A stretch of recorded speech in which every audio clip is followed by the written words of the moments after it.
ان الحمد لله نحمده ونستعينه ونستغفره ونعوذ بالله من شرور انفسنا ومن سيئات اعمالنا من يهده الله فلا مضل له ومن يضلل فلا هادي له واشهد ان لا اله الا الله وحده لا شريك له واشهد ان محمدا عبده ورسوله اما بعد فان خير الحديث كتاب الله وخير الهدي هدي محمد صلى الله عليه واله وسلم وشر الامور محدثاتها وكل محدثة بدعة وكل بدعة ضلالة وكل ضلالة في النار.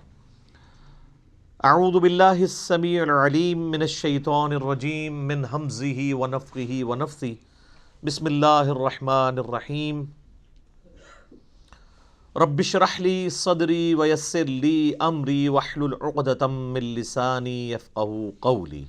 بسم اللہ الرحمن الرحیم ان اللہ وملائکتہ یصلون علی النبی یا ایہا الذین آمنوا صلوا علیہ وسلموا تسلیما. اللہم صل علی محمد وعلی آل محمد کما صلیت علی ابراہیم وعلی آل ابراہیم انک حمید مجید. اللہم بارک علی محمد وعلی آل محمد کما بارکت علی ابراہیم وعلی آل ابراہیم انک حمید مجید. اللہم ربنا آتنا فی الدنیا حسنة وفی الآخرة حسنة وقنا عذاب النار. ربنا آتنا من لدنک رحمة وہیئ لنا من امرنا رشدا. لا الہ الا انت سبحانک انی کنت من الظالمین. حسبنا اللہ ونعم الوکیل. یا حی یا قیوم برحمتک استغیث ولا حول ولا قوة الا باللہ العلی العظیم. آمین. الحمدللہ آج 15 دسمبر 2019 کو سنڈے کے دن قرآن کلاس نمبر 8 نمبر میں ہم اللہ کے فضل سے سورۃ البقرہ کا آغاز کرنے جا رہے ہیں. ہماری کلاس نمبر 7 پوری کی پوری سورۃ الفاتحہ کے اوپر تھی، چونکہ وہ قرآن حکیم کا مقدمہ ہے اور قرآن کی چند صورتوں میں سے ہے ایسی صورت جو مکمل طور پر یکمشت نازل ہوئیں. سورۃ الفاتحہ جو ہے وہ نزول کے اعتبار سے تو مکی صورت ہے، لیکن پورے قرآن کا مقدمہ ہے. قرآن حکیم میں اب جتنے بھی مضامین آئیں گے ان سب کی جڑ سورۃ الفاتحہ کے اندر آ چکی ہے. سورۃ الفاتحہ کے کنزیکٹو بعد اللہ تعالیٰ نے سورۃ البقرہ کو مصحف کی ترتیب میں رکھا ہے. اگرچہ یہ ترتیب نزولی کے اعتبار سے مدنی صورت ہے، لیکن مصحف کی ترتیب میں یہ اگر سورۃ الفاتحہ کو قرآن کا مقدمہ مانا جائے تو پہلی صورت قرآن پاک کی سورۃ البقرہ ہے. اپنے حجم کے اعتبار سے سب سے بڑی صورت ہے قرآن حکیم کی ہے، اور مضامین کی گہرائی کے اعتبار سے بھی اگر کوئی شخص سورۃ البقرہ مکمل کور کر لے تو اسے آلموسٹ پوری کے پورے قرآن پاک کی ڈاکٹرن کلیئر ہو جائے گی. اور ظاہر ہے یہ آلموسٹ 2.5 پاروں پہ پھیلی ہوئی صورت ہے. آپ کو پتہ ہے کہ قرآن حکیم میں 2/3 قرآن جو ہے وہ مکی ہے اور 1/3 قرآن جو ہے وہ مدنی ہے. اس 1/3 قرآن میں سے بھی 2/3 حصہ وہ پہلے آلموسٹ 6.5 پارے ہیں جو 4 صورتیں ہیں مدنی. سورہ فاتحہ تو مکی ہے، وہ مقدمہ ہے. اس کے بعد سورہ البقرہ، سورہ آل عمران، سورۃ النساء اور سورۃ المائدہ، یہ کنزیکٹو 4 مدنی صورتیں ہیں اور یہ 6.5 پاروں کے اوپر پھیلی ہوئی ہیں. حالانکہ یہ ترتیب نزول کے اعتبار سے بعد کی صورتیں ہیں، بلکہ سورۃ المائدہ میں تو کچھ آیات ایسی ہیں جو بالکل اینڈ پہ نازل ہوئی ہیں. یہ 4 صورتیں نبی صلی اللہ علیہ وآلہ وسلم کی جو شریعت ہے اس کو آلموسٹ کور کرتی ہیں، پلس آپ علیہ السلام سے جو پہلے اگلی امتیں گزر چکی ہیں جیوز اور کرسچنز ان کے جو ایشوز تھے، انہوں نے جو غلطیاں کیں اور اس کی وجہ سے اللہ تعالیٰ کے عذاب کا کوڑا ان پر پڑا، اور الٹیمیٹلی اللہ تعالیٰ نے یہ ڈیسائیڈ کیا کہ اب نئی امت کھڑی کی جائے گی، اور وہ امتیں جو ہزاروں سال سے اللہ تعالیٰ کی طرف سے اس منصب پہ فائز تھی ان کو معزول کیا جائے گا، اور اسی کے سمبل کے طور پہ پھر تحویل قبلہ بھی ہوئی کہ اب امت بھی نئی کھڑی کی ہے تو اب قبلہ بھی یروشلم کی بجائے خانہ کعبہ ہوگا جو ابراہیمی قبلہ تھا۔ میرا اس پہ بھی ایک کلپ چڑھا ہوا ہے کہ خانہ کعبہ یہ قبلہ اول بھی خانہ کعبہ ہے اور قبلہ آخر بھی خانہ کعبہ ہے، بیت المقدس یا یروشلم یہ درمیانی قبلہ ہے، کچھ عرصے کے لیے بیچ میں رہا۔ بہرحال وہ انشاءاللہ جب سورۃ البقرہ میں آیات آئیں گی تو ہم انہیں ڈیٹیل کے ساتھ ڈسکس کریں گے۔ ابھی تو چونکہ میں تعارف کے اوپر بات کر رہا ہوں، تو یہ جو 4 صورتیں ہیں یہ بھی جوڑوں کی شکل میں ہیں۔ پہلا جوڑا سورہ البقرہ اور سورہ آل عمران کا ہے۔ سورہ البقرہ مینلی جیوز کے ساتھ، یہودیوں کے ساتھ ڈیل کرتی ہے، اور سورہ آل عمران کرسچنز کے ساتھ، چونکہ وہ بھی اہل کتاب بھی ایک جوڑا تھا تو اس جوڑے کو اس اعتبار سے ایڈریس کیا گیا۔ اس سے اگلی جو 2 صورتیں ہیں سورہ النساء اور سورۃ المائدہ، اس میں بھی اہل کتاب سے بھی اور مشرکین عرب سے بھی اور ساتھ ہی ساتھ جو جیوز اور کرسچنز میں جو خرابیاں تھیں ان کو بھی ایڈریس کیا گیا ہے، اور پلس اللہ تعالیٰ نے جو پرانی شریعت تھی اس کے کچھ احکامات اسی طریقے سے پروسیڈ کروائے اور کچھ احکامات نئے نازل فرمائے شریعت محمدیہ صلی اللہ علیہ وآلہ وسلم کے اعتبار سے۔ لہٰذا ہم یہ کہہ سکتے ہیں کہ یہ جو 4 صورتیں ہیں یہ شریعت محمدیہ صلی اللہ علیہ وآلہ وسلم کو کور کرتی ہیں، پلس جو سابقہ امتیں ہیں جیوز اور کرسچنز ان کے ساتھ ڈیل کرتی ہیں، ان کے ایک جرائم کی لسٹ ہے۔ اور یہی حکمت ہے اس کے اندر کہ یہ صورتیں آغاز میں اس لیے رکھی گئیں تاکہ چونکہ اکثر مسلمان نسلی ہونے تھے، تو نسلاً جو مسلمان ہیں جن کے ماں باپ مسلمان ہیں جب وہ قرآن پڑھیں تو ان کو یہ پتہ چلے کہ اس امت سے پہلے بھی اللہ کی لاڈلی امتیں گزری ہیں، لیکن جب انہوں نے وقت کے پیغمبر کی دعوت کو پس پش ڈال دیا، کتابوں کو پس پش ڈال دیا، تو اللہ تعالیٰ نے پھر ان کا یہ لحاظ نہیں کیا کہ یہ لاڈلی امتیں ہیں، ان میں 3 کتابیں نازل ہوئی ہیں، تورات، زبور، انجیل، اور سینکڑوں صحائف نازل ہوئے ہیں اور ہزاروں پیغمبر آئے ہیں، اللہ تعالیٰ نے انہیں معزول کر کے نئی امت کھڑی کر دی۔ تو اگر تم بھی ویسا ہی کرو گے تو تمہارے ساتھ بھی ویسا ہی ہوگا۔ اور اس پہ جو سورۃ البقرہ کے پہلے 4 رکوع تو چونکہ قرآن حکیم کی پوری دعوت کا خلاصہ ہے، اور اس کے بعد جو اگلے 9 رکوع ہیں وہ بنی اسرائیل کے اوپر اللہ تعالیٰ نے فرد جرم عائد کی ہے، ان کی یعنی جو جرائم ہیں ان کو بیان کیا ہے، پھر اس کے بعد 7 یونیورسل ٹروتھ، ہر جرم کے بعد ایک آفاقی حقیقت اللہ نے بیان کی ہے کہ یہ میرا رول ہے، جب کوئی بھی کوئی یوں کرے گا میں اس کے ساتھ ایسا ہی کروں گا۔ وہ 7 یونیورسل ٹروتھ بھی انشاءاللہ سورۃ البقرہ کے اندر آئیں گے، لیکن یہ جو پہلے 4 رکوع ہیں یہ پورے قرآن کی دعوت کا خلاصہ ہے۔ پہلے 4 رکوع اگر کور کریں گے تو پھر آپ کو ساری کی ساری اس کتاب کا جو اسلوب ہے، یہ کس طریقے سے گفتگو کرتی ہے، وہ سمجھ آ جائے گا۔ تو چونکہ اکثر نسلی مسلمان تھے اس لیے یہ شروع میں صورتیں ہیں، اگرچہ ترتیب نزول کے اعتبار سے یہ مدنی ہے۔ پلس جو سابقہ امتیں ہیں ان میں بھی آپ دیکھ رہے ہیں اس وقت کرسچنز آلموسٹ 2.25 ارب کے قریب ہیں، ان کے لیے تو انٹرسٹ سورۃ الانعام میں یا سورۃ الواقعہ میں یا سورۃ الاعراف میں اس طریقے سے نہیں ہے جو انٹرسٹ ان کا سورۃ البقرہ اور سورہ آل عمران میں ہے، کیونکہ وہ ان کے معاملات کو مینلی ڈیل کر رہی ہے۔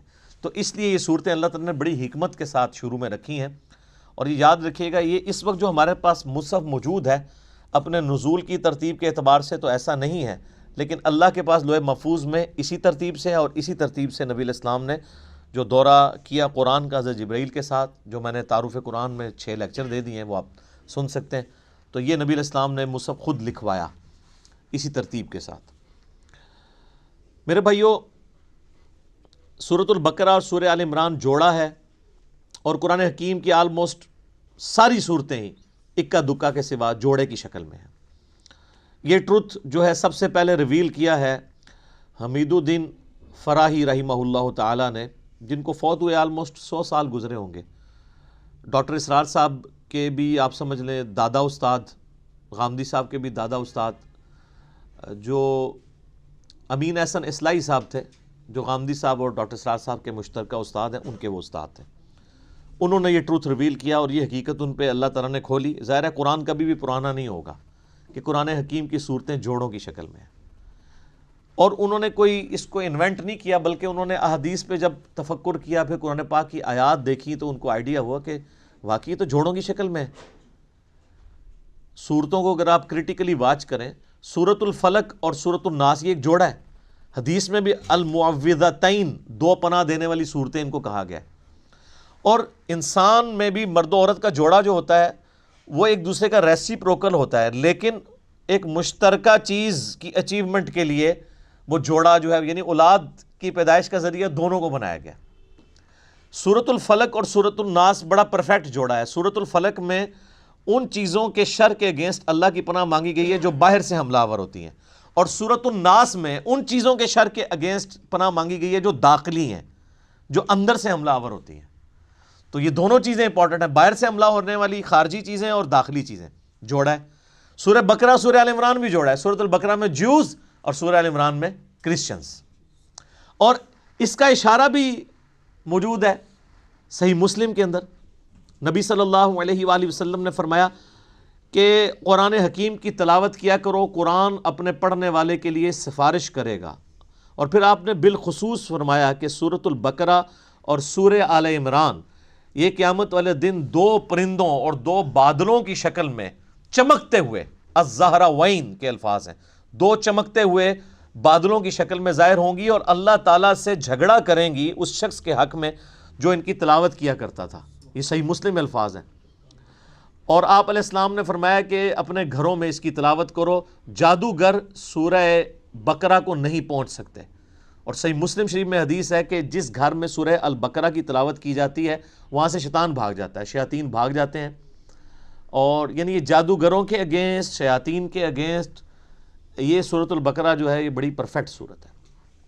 اس کے علاوہ بھی یعنی بخاری مسلم میں آپ کو اس کے کئی ایک فضائل مل جائیں گے. میں نے آلریڈی مسئلہ نمبر 112 ABC 3 لیکچرز جو ہیں وہ قرآن حکیم کی 12 صورتوں کے فضائل کے اوپر ریکارڈ کروا دیا ہے. جسے شوق ہو تو وہ ان لیکچرز کو دیکھ لے.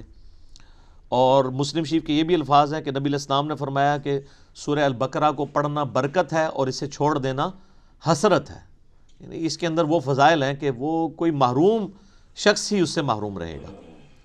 بخاری و مسلم میں ایک اور حدیث ہے، سیدنا اسید بن حضیر رضی اللہ تعالیٰ عنہ کہتے ہیں کہ ایک رات میں سورہ بقرہ کی تلاوت کر رہا تھا تو میرے پاس ایک گھوڑا میرا بندھا ہوا تھا تو اس نے بدکنا شروع کر دیا. تو میں نے تلاوت روک دی تو وہ بالکل سٹیبل ہو گیا. پھر میں نے تلاوت شروع کی، وہ بدکنا شروع ہو گیا. حتیٰ کہ وہ کہتے ہیں میرا ایک چھوٹا سا بیٹا جو پاس ہی لیٹا ہوا تھا یحییٰ، مجھے خطرہ ہوا کہ یہ گھوڑا اس پہ نہ چڑھ دوڑے، اتنا بدکے. میں نے پھر تلاوت روک دی تو میں بڑا پریشان ہوا کہ یہ سورہ البقرہ کی تلاوت کرنے سے یہ اس طرح کے ایفیکٹ کیوں آ رہے ہیں. یہ صحیح مسلم میں بھی ہے، بخاری میں بھی حدیث ہے. تو کہتے ہیں میں نے بائی چانس ہی جب نگاہ اٹھا کے دیکھا تو مجھے اپنے اوپر ایک بہت بڑا بادل نظر آیا جس میں کئی ایک چراغ روشن تھے، اور بیسیکلی وہ فرشتے تھے. اور جب میں تلاوت شروع کرتا تھا وہ بادل نیچے آ جاتا تھا اور اس کی وجہ سے گھوڑا بدکتا تھا.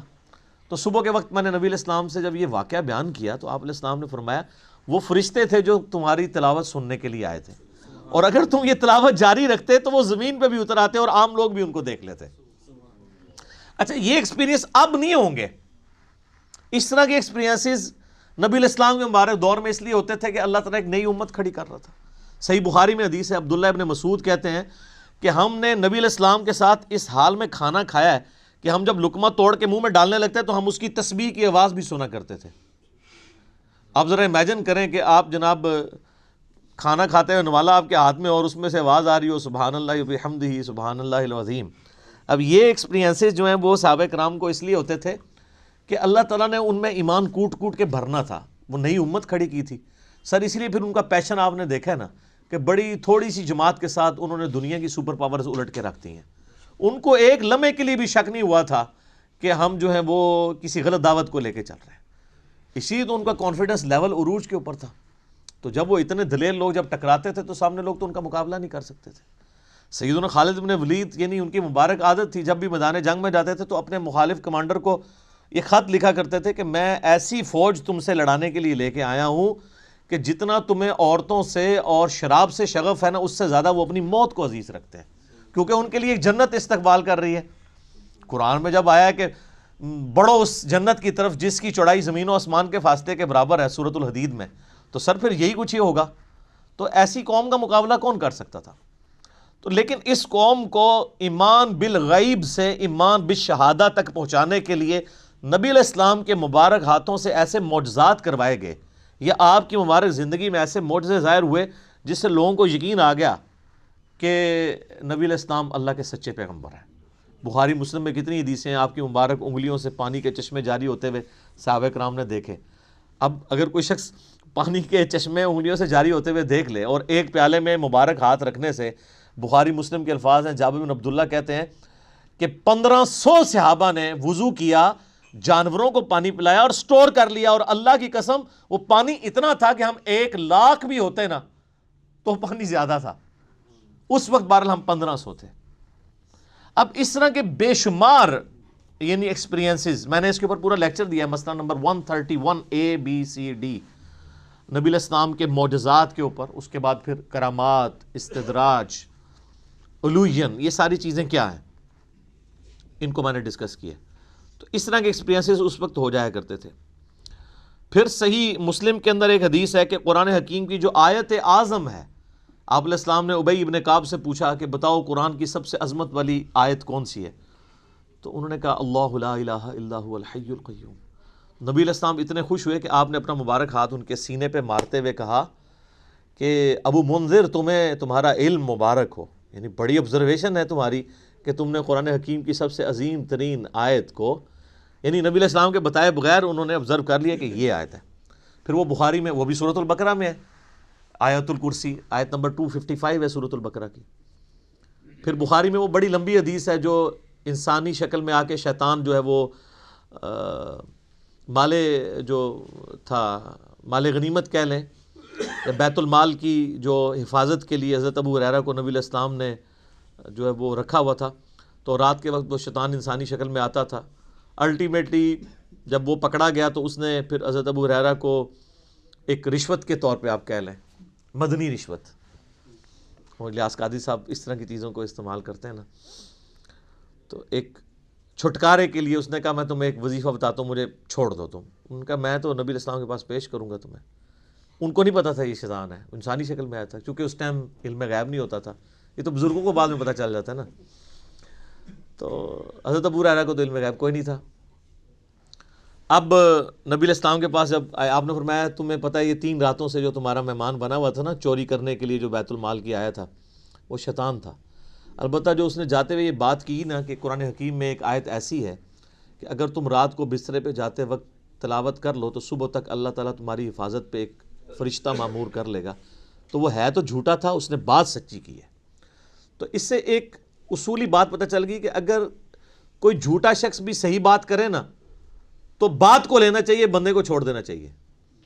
یہاں حالت یہ ہے کہ کوئی بندہ جو ہے وہ بات کرتا ہے تو کہتے ہیں اس کی داڑھی پوری نہیں ہے تو ہم اس کی بات نہیں مانیں گے، یہ ہمارے فرقے کا نہیں ہے ہم اس کی بات نہیں مانیں گے۔ وہ یہ دیکھو بات کیا کر رہا ہے، یہ نہ دیکھو بات کون کر رہا ہے۔ یہ نبی علیہ السلام نے ہمیں تعلیم دی ہے، اور مولویوں کی کامیابی کا راز یہی ہے کہ وہ اس حدیث کے اوپر عمل نہیں کرنے دیتے، وہ فوراً ڈکلیئر کرتے ہیں یہ تو بدعتی ہے، یہ تو گمراہ ہے، یہ رافضی ہے، یہ ناسبی ہے، یہ خارجی ہے، یہ بد مذہب ہے، اس سے بچنا ہے۔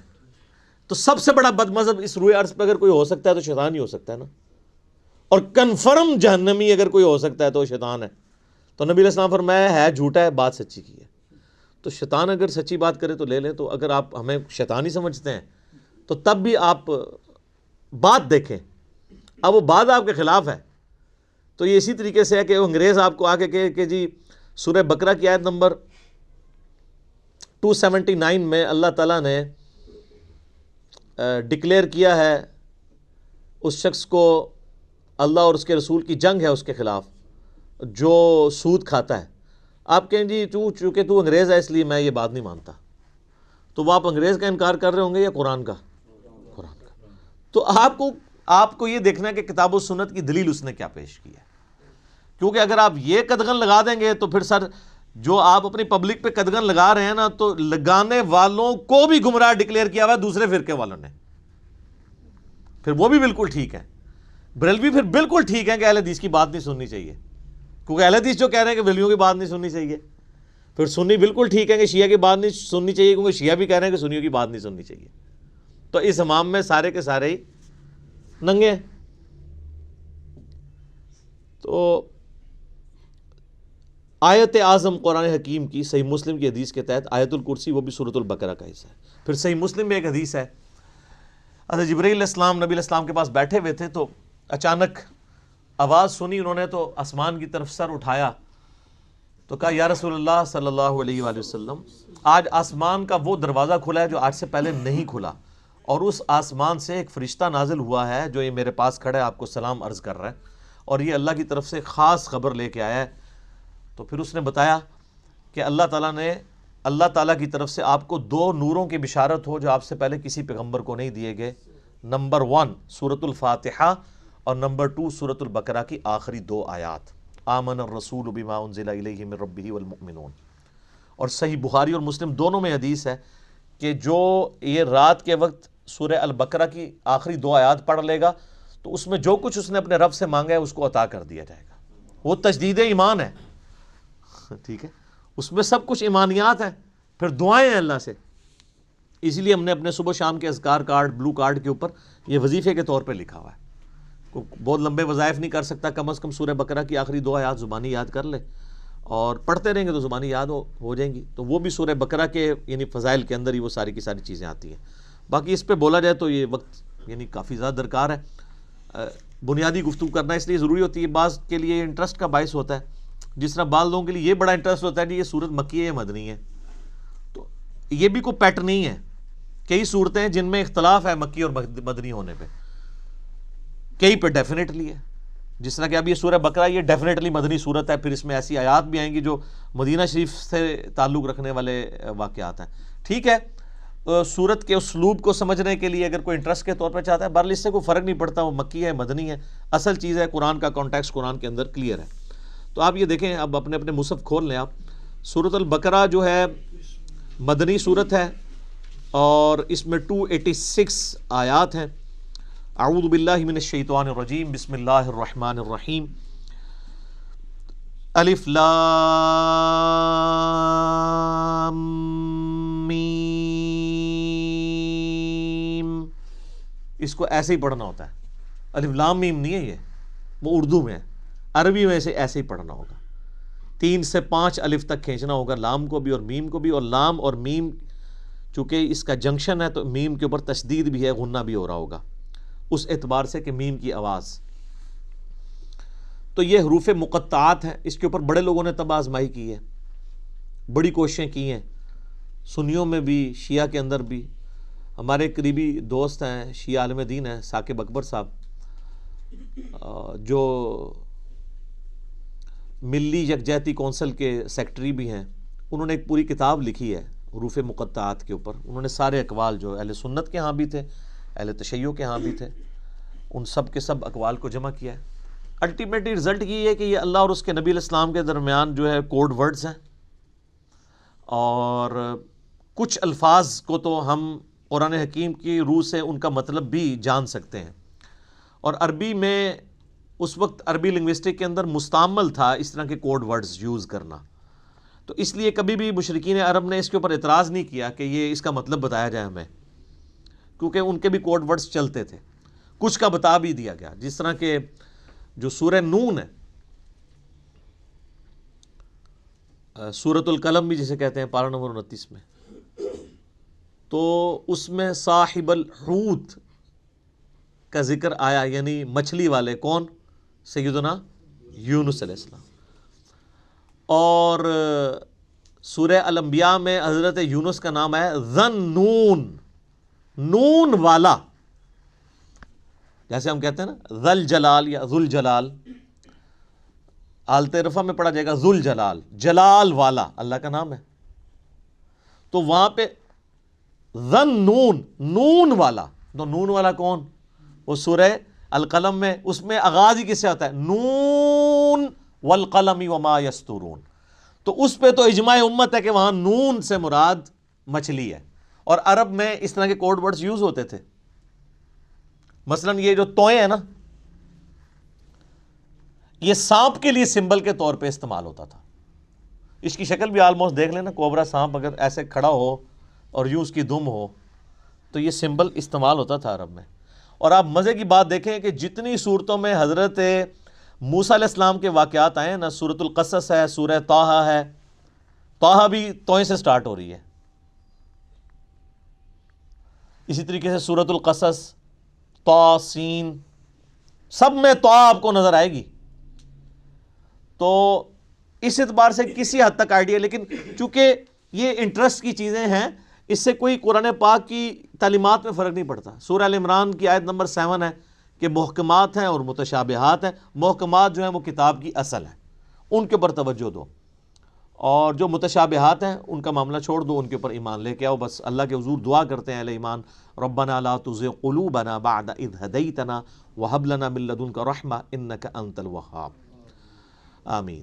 تو اسی طریقے سے یعنی بڑے بڑے لوگوں نے، یعنی اہل تشیع جو ہیں وہ ذاکرین، علماء نہیں یہ حرکت کرتے، ذاکرین الف لام میم سے آل محمد مراد لیتے ہیں.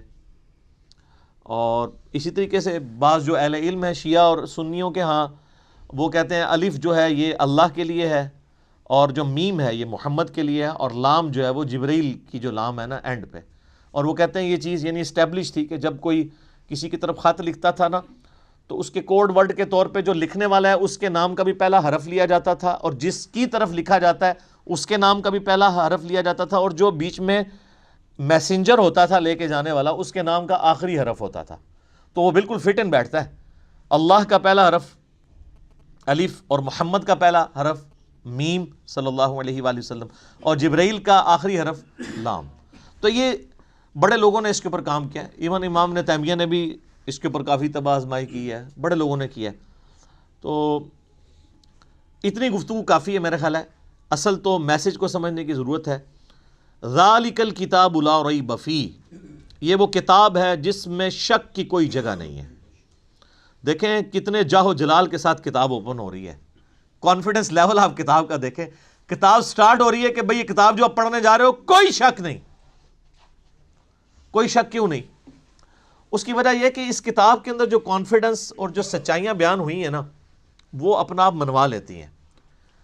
اور اس میں یہ بھی امپلائڈ تھا کہ جو سابقہ امتیں ہیں نا، جیوز اور کرسچنز، ان کو اس میں کوئی شک نہیں ہے. جس طرح کہ سورہ الانعام میں آتا ہے کہ نبی علیہ السلام کو ایسے پہچانتے ہیں جس طرح اپنے بیٹوں کو. اور سورۃ الاعراف میں آتا ہے کہ یہ اس نبی کو، نبی امی کو اپنے اندر پا رہے ہیں جس کی صفات وہ تورات اور انجیل کے اندر پڑھتے تھے. یعنی یہ کتاب کوئی شک نہیں ہے کہ یہ وہی کتاب ہے. مراد یہ کہ یہ وہی کتاب ہے جس کی پروفیسیز تورات اور انجیل کے اندر موجود تھی. کوئی شک نہیں ہے. ان معنوں میں بھی بے شک یہ وہی کتاب ہے جس کا تمہیں انتظار تھا، اور ان معنوں میں بھی کہ یہ اللہ کی طرف سے نازل ہوئی ہے، اس میں کوئی کنٹراڈکشن نہیں ہے، یہ اللہ کی کتاب ہے. دونوں اعتبار سے یہ شک سے پاک ہے. جو سورہ النساء کی آیت نمبر 82 میں بھی آگے چل کے آئے گا کہ اگر قرآن کسی اور کی طرف سے آتا اللہ کے سوا تو تم اس میں بڑا اختلاف کثیر پاتے. یعنی اس کی آیات آپس میں ٹکرا رہی ہوتی، ایک مضمون کچھ اور کہہ رہا ہوتا، دوسرا اس کے بالکل اپوزٹ. تو اتنی موٹی کتاب بغیر ٹکراؤ کے یہ اللہ کا کلام ہے. اور پھر اس کا جو کانفیڈنس لیول ہے نا، یہ کئی لوگوں کو بڑا اپیل کرتا ہے. یہ عبد الرحیم گرین جو ہے نا، مسلمان ہوئے ہیں نا، جو اس وقت انگلینڈ کے اندر بہت بڑے ایک مسلمان اسکالر ہیں، وہ ایسا بندہ ہے کہ یعنی اس وقت جتنے لوگ مسلمان ہوئے ہیں نا، بڑے ہائی ٹیر پہ لوگ، ان میں اس طرح کا بندہ کوئی نہیں ہے. یوسف ایسٹس اگر ہیں تو یوسف ایسٹس جو تھے امریکن یعنی پروٹیسٹنٹ ایک پریسٹ تھے، مسلمان ہوئے ہیں. لیکن یہ جو عبد الرحیم گرین ہے نا، اس نے دنیا کے سارے مذاہب پریکٹیکلی پھرے ہیں. 4 سال تک بدھسٹ بھی رہے ہیں، کرسچن بھی رہے ہیں، سارے مذاہب پھر کے اینڈ پہ یہ اسلام کی طرف آئے ہیں. آپ ان کی لائف سٹوری بھی انگلش میں رکھی ہوئی ہے جو انہوں نے سنائی ہے. تو وہ عبد الرحیم گرین کہتے ہیں کہ جب مجھے قرآن یعنی جب میں نے پڑھنا شروع کیا نا، تو میں یعنی قرآن پاک کے کانفیڈنس سے بڑا متاثر ہوا کہ یہ بڑے یعنی پیشن کے ساتھ بات کرتا ہے. نمبر 1. نمبر 2، وہ کہتا ہے قرآن میں اس طرح کا ربط نہیں ہے جو انسانی کتابوں میں ہوتا ہے، کیونکہ قرآن کا سٹائل خطبے کا ہے، جو میں پہلے ایڈریس کر چکا ہوں. یہی بات اس نے جوشوا نے بھی کی، جس کا پچھلے دن ہم نے کلپ بھی چڑھایا تھا. How Bible led me to accept Islam. تو وہ بھی یہ کہتے ہیں قرآن کا جو کانفیڈنس ہے نا کہ ایسا کرو تو کامیاب ہو, ایسا نہیں کرو گے تو یہ ہو جائے گا. آپ یقین کریں دنیا میں سخت سے سخت طبیعت والے بندے کی کتاب اٹھائیں نا, اس میں آپ کو وہ اعتماد اور وہ پیشن نظر نہیں آئے گا جو کتاب اللہ کے اندر آپ کو نظر آتا ہے.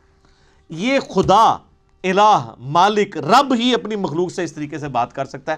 انسان جتنا مرضی بڑا ہو جائے وہ اس طریقے سے گفتگو کر ہی نہیں سکتا, چاہے بھی تو نہیں کر سکتا. یہ اس کتاب کے اندر زور ہے.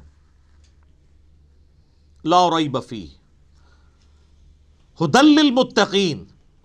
اگر فی ہی کو آپ آگے ملا لیں, لا ریب پہ آپ وقف کر لیں تو پھر یہ معنی بنے گا کوئی شک کی جگہ نہیں ہے. فی ہی ھدی للمتقین, اس میں ہدایت ہے پرہیزگاروں کے لیے. فی کو پیچھے کر لیں تب بھی معنی میں کوئی فرق نہیں پڑتا. ھدی للمتقین, یہ قرآن ہدایت ہے ان لوگوں کے لیے جو ڈر جائیں. یہ ترجمہ اصل ترجمہ ہے اس کا. وقار عربی میں کہتے ہیں نا بچنے کو. اچھا ہم جب کہتے ہیں نا قرآن میں ہدایت ہے پرہیزگاروں کے لیے, یہ ترجمہ کر رہے ہوتے ہیں. اچھا تو جو نان پرہیزگار ہیں ان کے لیے ہدایت کہاں ہے؟ سوال ہے نا. تو اس کا معنی ہی غلط کیا گیا. اس کا ترجمہ مولانا مودودی رحمہ اللہ تعالیٰ نے بالکل ٹھیک کیا کہ یہ کتاب ہدایت ہے ان لوگوں کے لیے جو ڈر جائیں, چاہے وہ کافر ہے, چاہے مسلمان ہے, چاہے گناہ گار ہے, چاہے نیکوکار ہے. کئی نیکوکار ہے پرہیزگار ہیں لیکن ہر الٹا کام کر رہے ہیں کیونکہ وہ متقی نہیں ہے. پرہیزگار یعنی جو آپ نے لائسنس رکھے ہوئے ہیں, داڑھی, شلوار ٹخنوں سے اوپر, تسبیح, ٹوپی, یہ لائسنس ہی ہے نا کسی کی پرہیزگاری کا. آج دنیا میں کسی کو جج کرنے کا طریقہ کیا ہوتا ہے؟ بڑا نیک ہے, وہ کیا دیکھ رہے ہوتے ہیں؟ یہی کچھ دیکھ رہے ہوتے ہیں, گیٹ اپ. حالانکہ تقویٰ تو ادھر ہوتا ہے, وہ تو اللہ کو پتہ ہے ریاکاری کے لیے کر رہا ہے, دکھلاوے کے لیے کر رہا ہے, کس لیے کر رہا ہے. بہرحال جو دنیا کے لائسنس ہیں ان میں جو پرہیزگار ہیں ان میں سے کئی لوگ ہیں جو متقی نہیں ہیں. تو ھدی للمتقین, یہ ہدایت ہے ان کے لیے جو ڈر جائیں. جو بھی ڈر جائے اس کو لیے قرآن کے اندر ہدایت ہے, اور جو نہ ڈرے اس کے لیے قرآن میں کوئی ہدایت نہیں. یہ بڑی خطرناک بات ہے. قرآن سٹارٹ اس سے لے رہا ہے کہ قرآن میں ہدایت اس کے لیے ہے جو ڈر جائے, اور جو نہیں ڈرے گا کوئی ہدایت نہیں. آگے چل کے آئے گا شہر رمضان الذی انزل فیہ القرآن ھدی للناس وبینات من الہدی والفرقان. رمضان کا مہینہ وہ ہے جس میں قرآن نازل ہوا ھدی للناس, پوری انسانیت کے لیے ہدایت ہے. وہاں تو متقی کا بھی ذکر نہیں آیا, پوری انسانیت چاہے کافر ہے چاہے مسلمان ہے. وبینات من الہدی, اور اس میں ہدایت کے بڑے بڑے روشن دلائل ہیں. والفرقان, اور حق اور باطل میں تمیز کرنے والی کتاب ہے یہ. اچھا یہ الفرقان نبی الاسلام بھی ہے. صحیح بخاری میں حدیث ہے محمد فرق بین الناس, محمد صلی اللہ علیہ وآلہ وسلم لوگوں میں حق اور باطل میں فرق ہے. یہ کتاب بھی الفرقان ہے. تو ھدی للمتقین, ان کے لیے ہدایت ہے جو ڈر جائیں. اس کا کیا مطلب ہے؟ کہ جو شخص زندگی میں غور و تفکر کے بعد اس رزلٹ پہ پہنچے کہ مجھے میری مرضی کے بغیر کسی نے پیدا کیا اور اس نے اس فیس آف ارتھ میں مجھے پٹ کر دیا, اور یہ میری آبزرویشن ہے کہ سب لوگوں نے مرنا ہے, تو اگر سب لوگوں نے مر جانا ہے تو مر کے کس اگلی ایسی زندگی میں جانا ہے؟ اگر کسی کے بنائے سے ہم بنے ہیں تو پھر جس نے بنایا ہے اس کو رسپانس نہ کیا تو مرنے کے بعد جب اس کے سامنے پیشی ہوگی مرنے کے بعد تو کہیں شرمندگی نہ اٹھانی پڑے. جب یہ تصور کسی بھی انسان کے دماغ میں آ جائے, اس کا دل اس تصور کی گواہی دے دے تو وہ فوراً ڈر جائے گا, یار مجھے کس نے پیدا کیا؟ میرے تو ماں باپ کو بھی نہیں پتا کہ مجھے کس نے پیدا کیا, وہ خود کیسے پیدا ہوئے. تو الٹیمیٹلی ایک خدا کا تصور آتا ہے نا, وہ اللہ جس نے ہماری مرضی کے بغیر ہمیں پیدا کیا وہ ہمارے ساتھ کچھ بھی کر جائے ہمیں کو بچا نہیں سکتا. سب سے بڑا تو اس نے ہمارے ساتھ کام کر دیا نا کہ پیدا کر دیا, ہم سے پوچھ کے کیا. تو اب بھی جو کچھ وہ کرے گا تو کوئی نہیں کچھ کر سکتا. تو اس میں پھر آسانی کی راہ کیا ہے کہ اسی رب کی پناہ لے لی جائے, اور اسی کے لیے کتابیں نازل ہوئیں, پیغمبر آئے, کہ سورۃ البقرہ کے پہلی 4 رکوع کے اندر پورے قرآن کا خلاصہ آ جائے گا. تو جب ایسا شخص غور و تفکر کرے گا نا تو فوراً اس کے اندر ایک ڈر پیدا ہوگا، یار میرا کیا بنے گا، کہیں میں نے جانا ہے، کسی کو منہ دکھانا ہے، میں کیا کروں؟ تو اس کے لیے پھر قرآن میں ہدایت ہے. ایسا شخص الٹیمیٹلی قرآن تک بھی پہنچ جائے گا، پیغمبروں کی تعلیمات تک بھی پہنچ جائے گا، اور ایسا شخص جب قرآن کو پڑھے گا تو اسے ہدایت ملے گی. فذکر بالقرآن من یخاف وعید، اے نبی علیہ السلام قرآن سے اسے نصیحت کریں جو اللہ کی دھمکی سے ڈر جائے. کتنی حیران کن بات ہے، نبی علیہ السلام کو منع کیا گیا، جو دھمکی سے نہیں ڈرتا اس کے لیے کوئی نصیحت نہیں ہے. فذکر ان نفعت الذکر، نصیحت کرو اگر نصیحت کرنا کسی کو فائدہ دیتا ہو. سیذکر من یخشی، نصیحت اس کو کریں جو ڈرتا ہے. وَيَتَجَنَّبُهَا الْأَشْقَى، اور جو شکی ہو چکا ہے، بدبخت ہو چکا ہے، ڈرنے کے لیے تیار نہیں، چھوڑ دیں. الَّذِي يَصْلَى النَّارَ الْكُبْرَى، اس کا علاج یہ کہ ہم اسے بڑی آگ پہ پیش کریں گے. ثُمَّ لَا يَمُوتُ فِيهَا وَلَا يَحْيَا، پھر وہ نہ وہاں پر زندوں میں ہوگا نہ مردوں میں. قَدْ أَفْلَحَ مَن تَزَكَّى، بے شک کامیاب وہ ہوا جس نے اپنے نفس کا تزکیہ کر لیا، پاکیزگی کی روش اختیار کر لی. وَذَكَرَ اسْمَ رَبِّهِ فَصَلَّى، اور اپنے رب کا نام لے کر نماز قائم کی، نماز پڑھی. آپ دیکھیں کہ سورہ الاعلیٰ، اس کو آپ پورے کے پورا یعنی ایک جو اللہ کی دعوت ہے اس کو کور کرتی ہے. بل تؤثرون الحیات الدنیا، لیکن تمہارا اصل مرض یہ ہے کہ تم دنیا کی زندگی کو ترجیح دیتے ہو. والآخرۃ خیر لک من الاولی، والآخرۃ خیر وابقی، جبکہ آخرت جو ہے وہ بہتر بھی ہے اور باقی بھی رہنے والی. ان ھذا لفی الصحف الاولی، یہی ایک یونیورسل ٹروتھ اور کانٹے کی اصل بات تھی جو قرآن سے پہلے صحیفوں میں بھی نازل ہوئی تھی. صحف ابراہیم و موسیٰ، چاہے وہ ابراہیم کے صحائف ہوں چاہے موسیٰ علیہ السلام کے صحائف، ایک ہی کانٹے کی بات تھی. کیا؟ بل تؤثرون الحیات الدنیا والآخرۃ خیر وابقی. اب یہ بھی سر پھر ہم صحیح کہتے ہیں نا کہ کتابوں کا خدا اور ہے اور بابوں کا خدا اور. یہ کتابیں ڈسکس ہو رہی ہیں. اللہ اکبر. الذین یؤمنون بالغیب، وہ ڈر جانے والے لوگ کون ہیں؟ ان کی نشانی آئی ہے کہ وہ غیب پر ایمان رکھتے ہیں. غیب کہتے ہیں ان سین چیز کو. جو غیب پر ایمان نہیں رکھتا اس کے لیے قرآن میں کوئی ہدایت نہیں ہے. اچھا غیب پہ سب نے ایمان رکھا ہوا ہے، لیکن جب ان سے پوچھیں گے تو پتا چلے گا واقعی رکھا ہوا ہے. کسی بھی شخص سے اگر آپ پوچھیں کہ یہ جو دنیا کا سارے کا سارا نظام چل رہا ہے ایک بڑا سسٹمیٹک وے سے چل رہا ہے، یہ آرگنائزڈ ہے.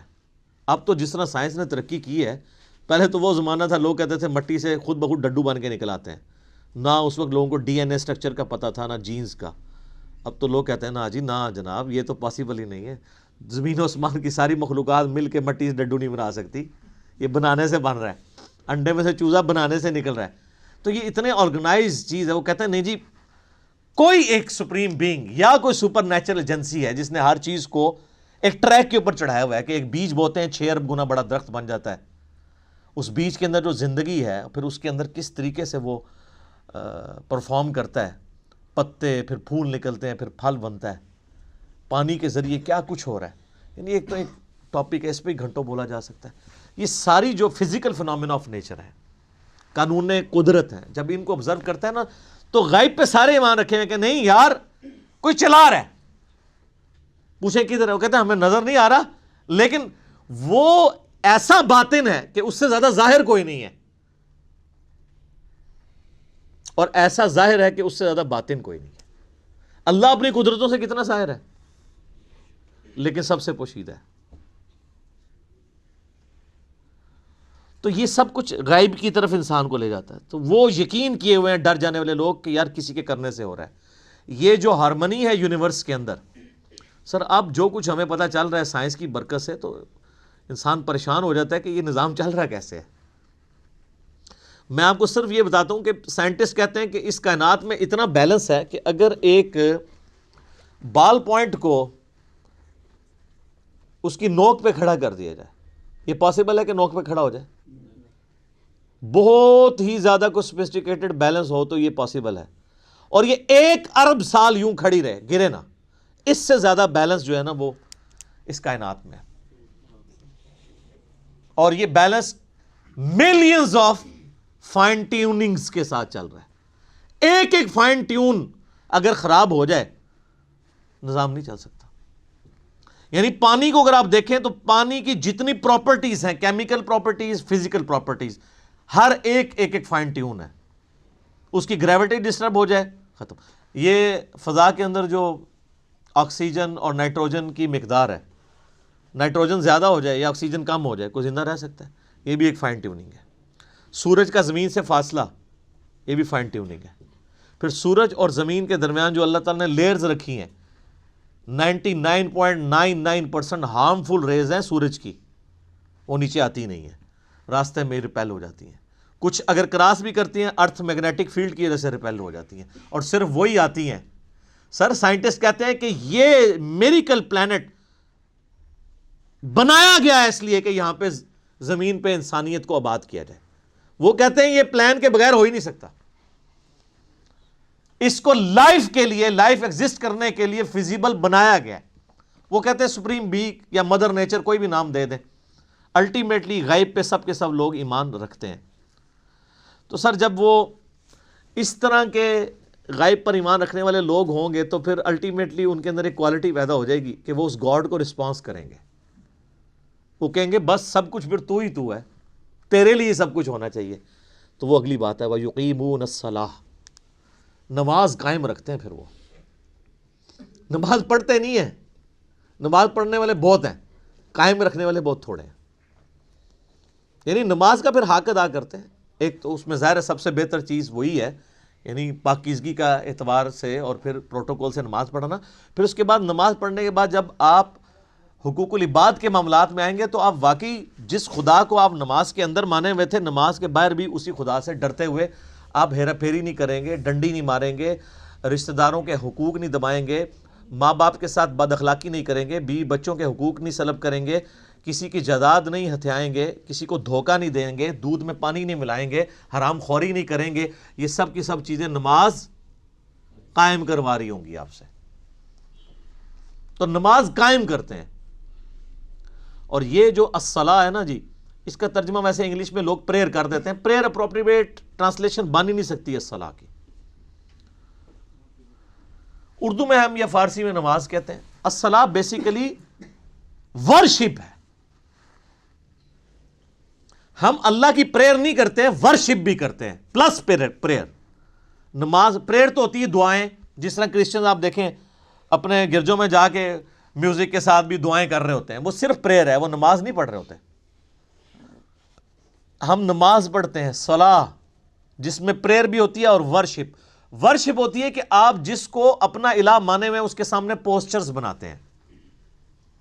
تو ہم اپنے خدا کے سامنے پوسچرز بناتے ہیں نا, قیام کی حالت میں کھڑے ہوتے ہیں, اس طرح بھی پوسچر بناتے ہیں, ایسے بھی پوسچر بناتے ہیں, چاہے وہ ربنا لک الحمد کے بعد بنا لیں یا قیام میں بنا لیں, پوسچر یہ بھی ایک بناتے ہیں ارسال الیدین والا. پھر گھٹنے پہ ہاتھ رکھ کے رکوع کی حالت میں اللہ کے سامنے پوسچر بناتے ہیں. پھر الٹیمیٹلی اپنا ماتھا زمین پہ رکھ کے پوسچر بناتے ہیں. پھر بیٹھ کے پوسچر بناتے ہیں. یہ سارے کے سارے جو پوسچرز ہیں ہماری ادائیں ہیں, اور پھر ہر ادا کے اندر ہم اذکار بھی کر رہے ہوتے ہیں, پریئرز بھی کر رہے ہوتے ہیں. تو پریئر پلس پوسچرز یہ مل کے ورشپ اور عبادت اور صلاح بنتی ہے. وَمِمَّا رَزَقْنَاهُمْ يُنْفِقُونَ, اور وہ خرچ کرتے ہیں اس رزق میں سے جو ہم نے ہی ان کو دیا تھا. کیا بات ہے, ساتھ ہی کہہ دیا کہ اگر کر رہے ہو تو کسی کو اکڑ نہ آ جائے, دیا بھی ہمارا ہوا ہے. اور اس میں یہ چیز بھی امپلائڈ ہے کہ جو شخص گاڈ کانشیسنس رکھے گا, تقوی رکھتا ہوگا نا, وہ جیب ضرور ڈیلی کرے گا. انسان جیب وہیں ڈیلی کرتا ہے, پیسہ وہیں پہ خرچ کرتا ہے جہاں اس کا کوئی مفاد ہو. اب جس کا یہ یقین ہی نہیں ہے کہ اللہ تعالیٰ نے مجھے یہ مال خرچ کیا ہوا واپس لوٹانا ہے 700 گنا یا اس سے بھی بڑھ کے قیامت والے دن، وہ تو نہیں جیب ڈھیلی کرے گا۔ تو قرآن میں آیا کہ اپنے دیے ہوئے مال میں سے جو اللہ نے تمہیں دیا ہے خرچ کرو، لیکن ہم لوگ لوگوں کے دیے ہوئے مال میں سے خرچ نہیں کرتے، اپنے اوپر لگاتے ہیں۔ یہ کچھ ہو رہا ہے۔ کتنے لوگ ہیں، ایک امام مسجد صاحب تھے، ان کا فون آیا ایک دفعہ اکیڈمی میں، کئی سال پہلے کی بات ہے، کہتے ہیں جی اس آیت نے میری زندگی بدلی ہے۔ کہتے ہیں میں نے جب قرآن ترجمے سے پڑھنا شروع کیا نا، تو میں جب اس آیت پہ پہنچا تو ادھر ہی میں رک گیا، میں نے کہا میں تو لوگوں کے دیے ہوئے مال کو اپنے اوپر خرچ کر رہا ہوں۔ تو قرآن تو کہتا ہے کہ وہ ہمارے دیے ہوئے مال میں سے اللہ کی راہ میں خرچ کرتے ہیں۔ کہتے ہیں اس دن میں نے طے کیا کہ میں نے کوئی تنخواہ نہیں لینی، فی سبیل اللہ نمازیں اور قرآن لوگوں کو پڑھانا ہے، اور جو میرے اپنا کوئی میں نے سورس آف انکم مینیج کیا میں اس میں سے نکال کے اللہ کی راہ میں دیتا ہوں۔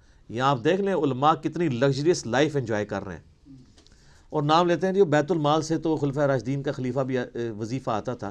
خلفۂ راشدین کا وظیفہ یہ آتا تھا کہ آپ جناب لینڈ روور گاڑیاں خریدیں اور 4 پیچھے وہ باڈی گارڈ بٹھائیں جو ایک وقت میں 2 کلو چھوٹا گوشت کھا جاتے ہیں۔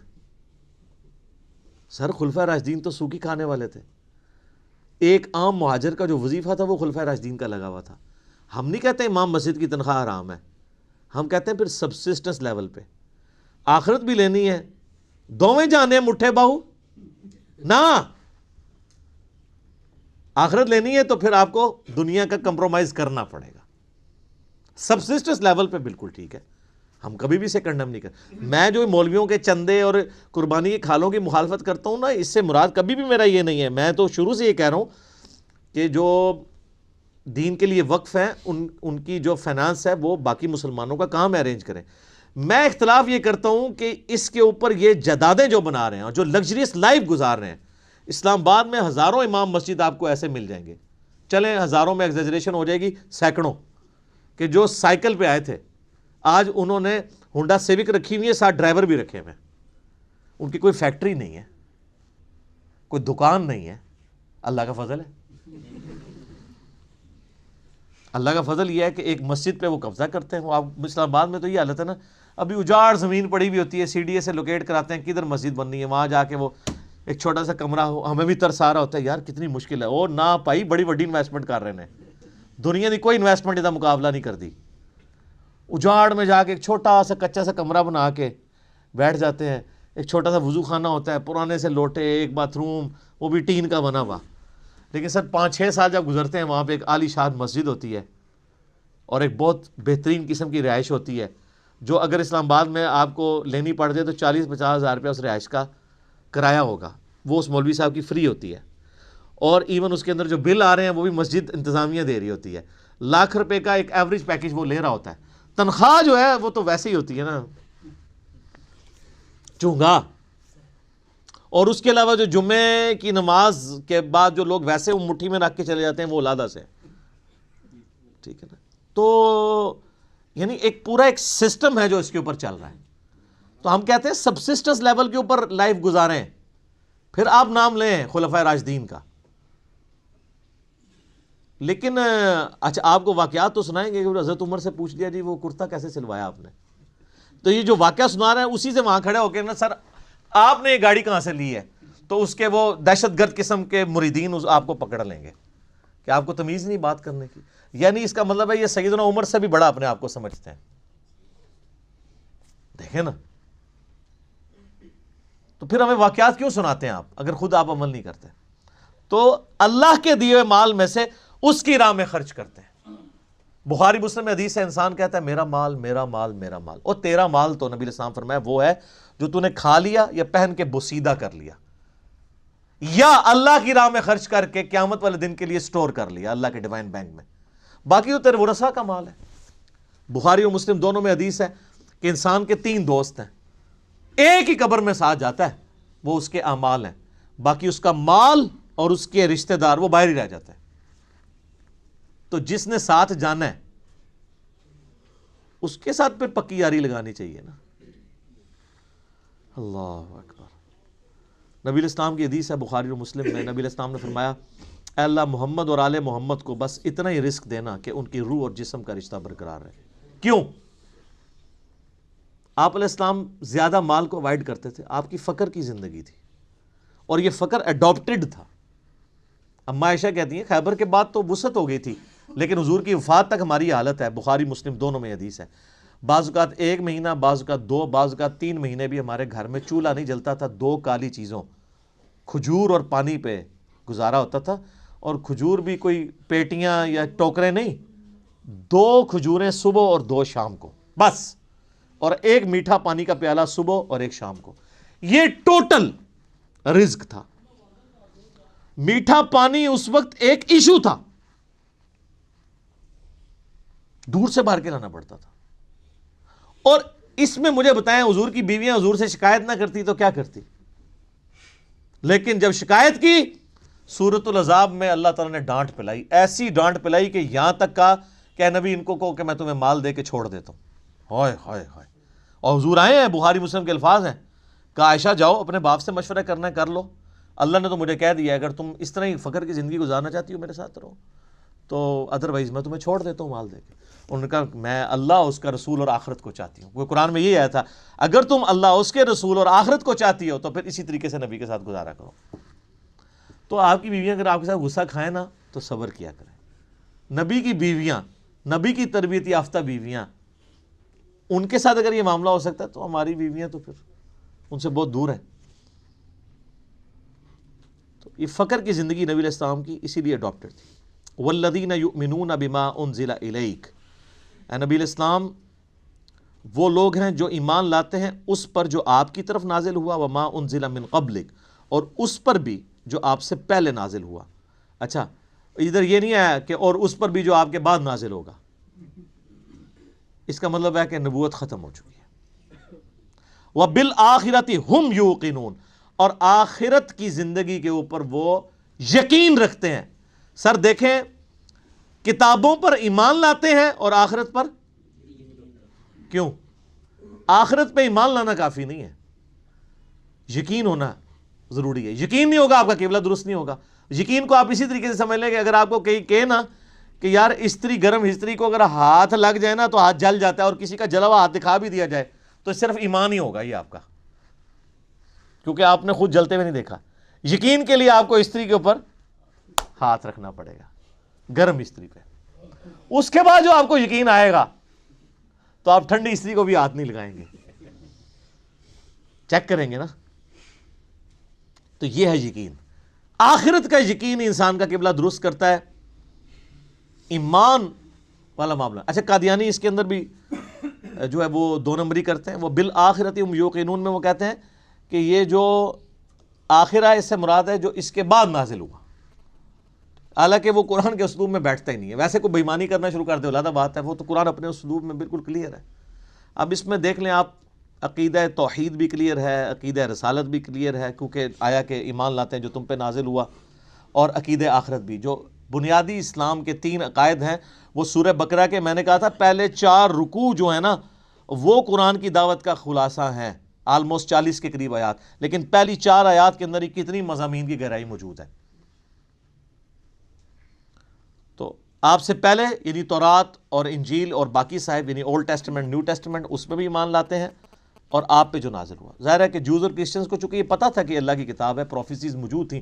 ایون آج کی آپ انجیل مقدس اٹھائیں، جو انارکلی سوسائٹی، جو بائبل سوسائٹی جو ہے انارکلی لاہور، اس میں اولڈ ٹیسٹمنٹ، نیو ٹیسٹمنٹ اور صحائف جو ہیں وہ بنی اسرائیل کے پیغمبروں کے، انہوں نے انجیل مقدس کے نام سے آلموسٹ اتنی والیوم کی ہے، لیکن وہ باریک رائٹنگ ہے، قرآن سے 3 گنا بڑی وہ کتاب ہے۔ آپ اس میں ابھی بھی آپ اولڈ ٹیسٹمنٹ میں تورات کے اندر چلے جائیں، ڈیوٹرانومی چیپٹر نمبر 18 کی جو ہے وہ آیت نمبر 18 پڑھ کے دیکھ لیں۔ اے موسیٰ علیہ السلام، میں تیرے ان کے یعنی امتیوں کے بھائیوں میں سے تیری مانند ایک رسول اٹھاؤں گا، تو وہ یعنی بنو اسرائیل میں سے نہیں بلکہ بنو اسماعیل میں سے۔ میں قرآن کے تعارف میں اس کے اوپر چونکہ بول چکا ہوں، آپ دیکھیں۔ اسی طریقے سے گاسپل آف جان جو ہے نیو ٹیسٹمنٹ میں، اس میں چیپٹر نمبر 15 سے لے کے 18-19 تک آپ کو نبی علیہ السلام کے علاوہ کے حوالے سے پروفیسیز ملیں گی حضرت عیسیٰ علیہ السلام کی، کہ جی مجھے تم سے ابھی بہت کچھ کہنا ہے لیکن تم اس کے متحمل نہیں ہو۔ جب وہ دنیا میں ہستی تشریف لائیں گی، میں تمہارے آسمانی جو باپ ہے یعنی خدا سے یہ بات کروں گا کہ وہ ہستی تم میں آئے اور وہ تمہیں وہ چیزیں سکھائیں گی جس کے ابھی تم متحمل نہیں ہو، وہ اللہ تعالیٰ ان کے منہ میں اپنا کلام ڈالے گا. وہ اپنی خواہش نفس سے کچھ نہیں کہیں گی، وہ وہی کہیں گی جو اللہ ان کو وہی کرے گا. وہی جو ہم کہتے ہیں نا وَمَا يَنطِقُ عَنِ الْهَوَىٰ إِنْ هُوَ إِلَّا وَحْيٌ يُوحَىٰ. تو نبی علیہ السلام، اور اس میں الفاظ ہیں کہ وہ دنیا میں میرا نام روشن کریں گی. حضرت عیسیٰ علیہ السلام کا نام پھر دیکھیں کیسا روشن ہوا ہے. ان کے اوپر جو جیوز نے تہمتیں لگائی تھیں وہ اس کتاب نے دور کی، اور کرسچنز نے جو ان کے نام پہ شرک کھڑا کیا تھا اس کو بھی دور کیا. تو حضرت عیسیٰ ابن مریم علیہ السلام، اللہ تعالیٰ نے اس قرآن کے ذریعے ان کا نام دنیا میں روشن کیا.